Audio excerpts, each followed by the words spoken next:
Լավ է, որ թմրանյութերի դեմ պայքարի ռազմավարությունը մի քանի տարվա մշակումներից հետո ի վերջո պատրաստ է։ Իհարկե վատ է, որ Պաշտպանության հանձնաժողովի նախագահ Անդրանիկ Քոչարյանը թույլ չտվեց Պաշտպանության նիստի ժամանակ մասնակցեի քննարկմանը, որովհետև բազմաթիվ դիտարկումներ ունեի այդ ռազմավարության մասով։ Ես չգիտեմ ինչի թույլ չեք տվել, պարոն Քոչարյան, բայց վստահաբար դեռ առիթներ կունենանք մանրակրկիտ անդրադառնալու այդ ռազմավարությանը, որովհետև բազմաթիվ ես դիտարկումներ ունեմ դրա հետ կապված։ Ես հիմա ուզում եմ անդրադառնալ ամենազգայուն, բայց ամենաթրենդային դարձած թեմային։ Դա անչափահասների կողմից, բարձր դասարանների աշակերտների կողմից թմրանյութեր օգտագործելու հանգամանքի, երբեմն այդ հանգամանքը ուռճացնելու կամ իրավիճակը ոչ այդքան ճիշտ ներկայացնելու մասին է խոսքը։ Եվ ինձ մոտ տպավորություն է, որ դուք էլ եք ընկել այդ թրենդի մեջ եւ ուզում եք պայքար մղել մի երևույթի դեմ, որը գուցե այդքան մեծ չի, որքան որ օրինակ թմրանյութերի տարածվածությունը ուժային կառույցներում օրինակ կամ օրինակ ժամանցի վայրերում, որտեղ իրավապահ մարմինների մուտքը մի շատ հայտնի դեպքից հետո շատ կոնկրետ արգելվել է եւ ես գիտեմ, որ նույն ոստիկանության աշխատողները խուսափում են մտնել ժամանցի վայրեր, որտեղ հիմնականում իրացվում են թմրանյութերը։ Չեմ հիշում, ԿՊԱ-կան պատգամավորներից մեկն էլ ասել էր, որ մի հարսանիքի տեղ գնաք, այնտեղ նարկոտիկներ կան։ Հիմա բոլորը պայքարում են անչափահասների կողմից թմրանյութեր օգտագործելու դեմ։ Լավ եք անում, շատ լավ եք անում, բայց սա այնքան զգայուն թեմա է, որ սխալ մոտեցումը շատ վատ հետևանքներ կարող է ունենալ։ Հիմա դուք ասում եք, որ ուզում եք կամ կամավորության սկզբունքով կամ պարտադիր թեստավորում իրականացնել։ Խոսքը թմրանյութերի սկրինինգ թեստերի մասին է, եթե ես ճիշտ եմ հասկացել։ Եկեք դիտարկենք երկու սցենարներն էլ։ Կամավորության սկզբունքով։ Եթե կամավորության սկզբունքով եք ցանկանում, որևէ ծնող չի պատրաստվում իր երեխային դնել այդ ճակերտավոր կամ ոչ ճակերտավոր զոհասեղանին, որովհետև եթե ինքը ցանկանա ստուգել, արդյոք իր երեխան օգտագործել է թմրանյութ թե չէ, ինքը ոչ պետության կարիք ունի, ոչ ձեր կարիք ունի, ոչ էլ որևէ այլ երրորդ անձի կարիք ունի։ Այսինքն ես ուզում եմ հասկանալ սրա տրամաբանությունը։ Երբ որ ես նախագիծ էի ներկայացրել, որ ուժային իրավապահ համակարգում ծառայողները պատահականության սկզբունքով տարեկան 2 անգամ թմրաթեստ հանձնեն, նաև ձեր կառույցի կողմից մենք նաև առիթ ենք ունեցել փակ քննարկման ժամանակ այս հարցը քննարկել, դուք նաև ակնարկում եք, որ պետք չի մարդուն պոտենցիալ թմրանյութ օգտագործող դիտարկել։ Հիմա եթե ուժային իրավապահ կառույցի աշխատողին մենք փորձում ենք ապահովագրել եւ ասում ենք, որ ճիշտ չի այս մեխանիզմը օգտագործել այդ մարդու նկատմամբ, ով անմիջականորեն առնչվում է այդ նյութերին, գործի բերումով եւ այլն, այսինքն ավելի պոտենցիալ օգտագործող է, քան անչափահասը։ Հիմա այս մի սկզբունքը դուք իրավապահ ուժային կառույցի աշխատողի դեպքում ասում եք, այդքան էլ ճիշտ մոտեցում չի, բայց դիտարկում եք անչափահասների շրջանում այս մոտեցման կիրառման հավանականությունը։ Խնդրում եմ մանրամասնեք ինչ կամավորության մասին է խոսքը, պարտադիրության մասին։ Դուք ունեք հաշվարկներ, թե մենք նախ ինձ հետաքրքիր է, թե որ դասարանների համար է նախատեսված, եթե կամավորության սկզբունքով է, քանի աշակերտ է, քանի այսինքն անչափահաս է, այդ պարտադիրությունը ոնց է իրացվելու, ոնց է պաշտպանվելու երեխայի անձնական տվյալները, ոնց է ինքը պաշտպանվելու հասարակությունից, հետագայում բուլինգին չենթարկվելու եւ այլն։ Այսինքն այնքան բազմաշերտ են այս հարցերը, որ մենք մի ամբողջ 3 օր կարող ենք այս ամեն ինչը քննարկել եւ միևնույն է չստանանք բոլոր հարցերի պատասխանները։ Ինչ է նշանակում նաեւ խնդրում եմ բացատրեք պարտադիրության սկզբունքով այդ թեստավորումը եւ ես կարծում եմ, որ պետքա ոչ թե պայքարել հետևանքի դեմ անչափահասների կողմից թմրանյութեր օգտագործելու դեպքում, իսկ այդ խնդիրը կա։ Ես չգիտեմ խնդրի չափսերը որքան են,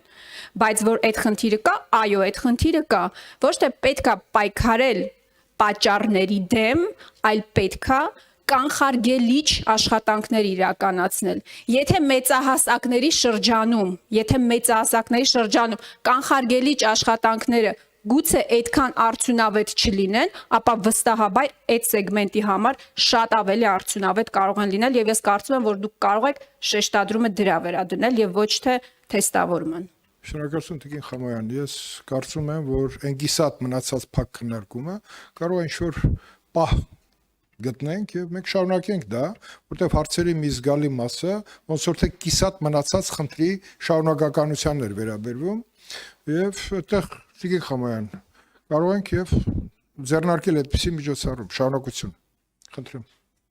Շնորհակալություն Տիկին Խամոյան, դուք չասեցիք այնպիսի մի բան, որը իմ ասածների մեջ չէր տեղավորվում, կամ ԱԺ հարց ու պատասխանի շրջանակներում իմ հնչեցված արձագանքների մեջ չէր տեղավորվում։ Դուք ուղղակի կրկնեցիք ԱԺ հարց ու պատասխանի ժամանակ իմ հնչեցրած միտքը, եթե ես ճիշտ եմ հիշում, պարոն Վահագն Ալեքսանյանին ուղղված էր իմ պատասխանը։ Երբ որ ես նշեցի, որ անչափահասների հանցավորության շրջանակներում մեր թիվը ճիշտ է վիճակագրական առումով մինչև 10-ի շուրջ է պտտվում, բայց այն աղմուկը, որ անընդհատ կա,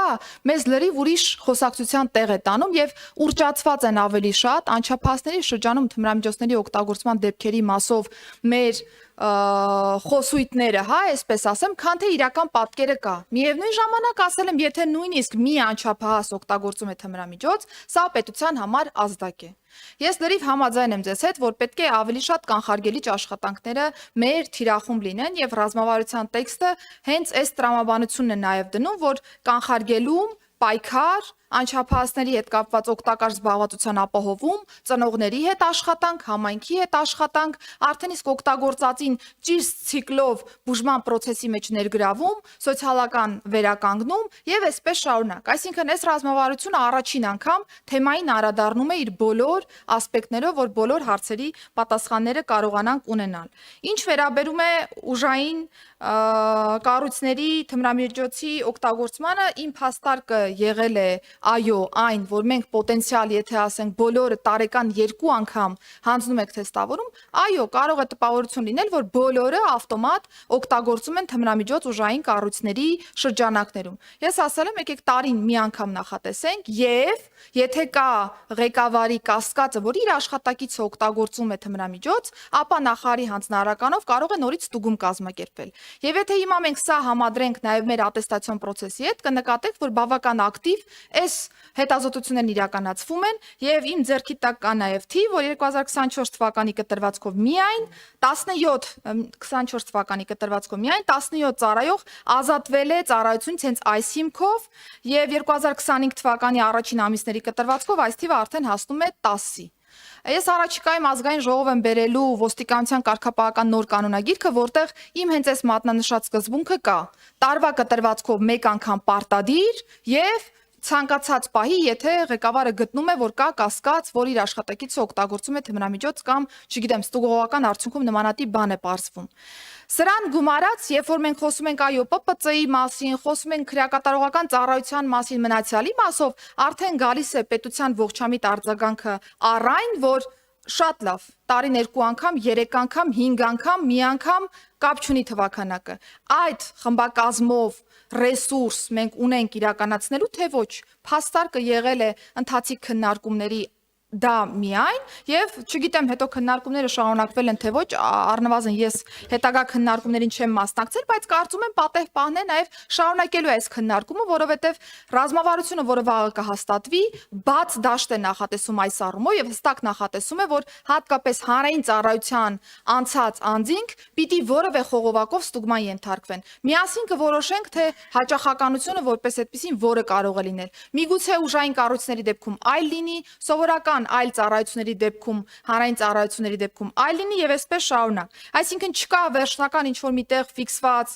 գրված որևէ մեխանիզմ, որ մենք ասենք, որ այդ մեխանիզմը չի աշխատում կամ չգիտեմ, եկեք ռևերս անենք ինչ որ մի բան եւ այլն եւ այլն։ Ռազմավարությունը նախատեսում է միտք, կքննարկենք միասին, միևնույն է, ինչ էլ որ քննարկենք, դա գալու է ազգային ժողովի տիրույթ, որովհետեւ մենք միջամտում ենք մարդու կյանքին, կա որոշակի միջամտություն, որը էլի օրենքով ենք նախատեսելու։ Իսկ ինչ վերաբերում է թմրամիջոցի տեստինգին կամավոր թե պարտադիր, տեսեք պարոն Նազարյանը ասում է եկեք պարտադիր անենք։ Ես ասում եմ եկեք քննարկենք կամավոր, դուք ասում եք չեմ հասկանում ձեր երկուսի ասածը, ինչի պարտադիր, ինչի կամավոր։ Կամավոր մի կարճ բովանդակությունը բացեմ, շատ չծավալվեմ, նա է նշանակում, որ մենք կարող ենք ունենալ դպրոցականների շրջանում աշակերտների լիստ եւ ծնողները կարող են կամավորության սկզբունքով հայտ ներկայացրել իրենց երեխայի թեստավորման մասով եւ պիտի պահպանվի խստիվ գաղտնիությունը տվյալների, որ ծնողը հասկանա, թե իր երեխայի մոտ ինչ է կատարվում։ Եվ սա էլի լուծումներից մեկն է, որը ամբողջ աշխարհում կիրառվում է։ Միգուցե մենք գանք այն մտքին, որ Հայաստանի Հանրապետությունում սա չի աշխատում։ Բայց եթե մենք նաև զուգահեռ Տիկին Խամոյան, ես ամեն դեպքում այդ նոտան նկատեցի, որ եկեք չկենտրոնանանք անչափահասների այդ հետևանքի վրա, ավելի շատ կանխարգելման վրա կենտրոնանանք, եթե մենք անդադ մենակ կանխարգելման վրա կենտրոնացանք, տարիներ շարունակ նույն process ունենալու ենք, որտեղ այն կանխարգելիչ գործիքակազմը, որը պետությունը կարա ունենա, էլի գնալու է կրթություն, էլի գնալու ենք առողջապահություն, էլի գնալու ենք սոցիալական ոլորտ, էլի գնալու ենք զբաղվածություն, որը որ կարճաժամկետում չի կարող տալ այն արդյունքը, որ մենք ասենք շատ լավ, մի ամիս սպասենք կամ կես տարի սպասենք, ոչ մի բան չանենք անչափահասների թեմայով, 6 ամիս հետո ինչ որ մի բան կփոխվի կանենք։ Դրանք բոլորը երկարաժամկետում արդյունք տվող process-ներ են։ Չենք կարող ուշադրություն չդարձնել այդ բլոկին եւ գնալ առաջ։ Շատ կարճ է սքանը, որտեվ իրականում համաձայն է, որ օրերի քննարկման Շատ կարճ եթե Չէ, խնդրում եմ, էլի եթե Կարճ 2 րոպե արձագանք եմ կարճ։ Տիկին 10 Սարգսյան, րոպե հարց տվեք։ ներողություն եմ խնդրում, բայց կարևոր հարց է։ Ես բան չասեցի, բայց պայմանավորեցինք, որ այս հարցը եթե կիսատ է մնացել, նաև դուք եք առաջի քննարկումը Հիմա ես այսքան ժամանակ կխոսեի։ Խնդրեմ։ Տիկին Սարգսյան, նախ ես չեմ դիտել ձեր եւ Վահագն Ալեքսանյանի հարց ու պատասխանը, չգիտեմ ինչ եք ասել, բայց ես արձանագրում եմ, որ դուք այստեղ խոսելով թեմայի մասին ինքներդ հակասում եք ձեզ։ Երբ որ դուք մերժում եք ուժային իրավապահ կառույցում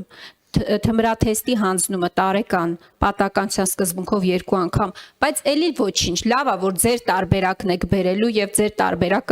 ձեր տարբերակին հավանություն կտան իշխանությունները։ Ես ասում եմ, երբ որ դուք քննարկում եք անչափահասների կողմից սկրինինգ թեստերի հանձնումը կամավորության կլինի պարտադիրության սկզբունքով, այդ խնդրին հասնելուց առաջ նախ պետք է սկսել ձեզանից նկատի ունեմ ձեր կառույցից, իրավապահ ուժային կառույցներից։ Դա ամենակարևոր արձանագրումն է։ Իսկ կանխարգելման եւ հետևանքների վերացման մասով Հայաստանի Հանրապետությունում կանխարգելման ինստիտուտ գոյություն չունի։ Գալիչկայի համար մի քանի հայտարարություն կամ մի քանի հաղորդագրություն ու մի քանի տեսանյութ կարող է տարածեն, չտարածեն։ Դա է կանխարգելում Հայաստանի Հանրապետությունում։ Դրա մասին էր խոսքը։ Շնորհակալ եմ։ Շնորհակալություն։